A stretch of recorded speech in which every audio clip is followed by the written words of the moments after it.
ایک دفعہ حضور صلی اللہ علیہ وآلہ وسلم ایک ستون یا ایک کھمبے کے پاس سے گزرے تو دیکھا کھمبے کے ساتھ ایک رسی لٹک رہی ہے۔ تو میرے آقا صلی اللہ علیہ وآلہ وسلم نے صحابہ سے پوچھا، صحابہ یہ رسی کیوں لٹک رہی؟ کس نے یہ ایسے باندھ کر لٹکائی ہے؟ تو عرض کی، یا رسول اللہ صلی اللہ علیہ وآلہ وسلم یہ رسی حضرت زینب رضی اللہ تعالی عنہا نے باندھی ہے۔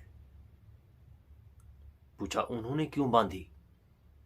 عرض کی، یا رسول اللہ صلی اللہ علیہ وآلہ وسلم وہ ساری رات اللہ کی عبادت کرتی ہیں، کھڑی کھڑی نماز میں جب تھک جاتی ہیں تو اس رسی کا سہارا لے کر وہ نماز میں بہت دیر تک کھڑی رہتی ہے۔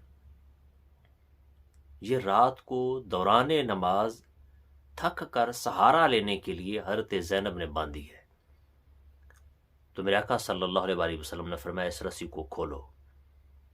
کھول دی گئی تو آپ نے فرمایا کہ اے میرے صحابہ، اتنی دیر تک اللہ کی عبادت کرو، نماز میں رہو، جتنی دیر تک طبیعت میں بدن کے اندر حرارت ہے، چستی ہے، یا اس کے اندر استطاعت و توفیق ہے۔ جب تھک جاؤ تو پھر بیٹھ جایا کرو۔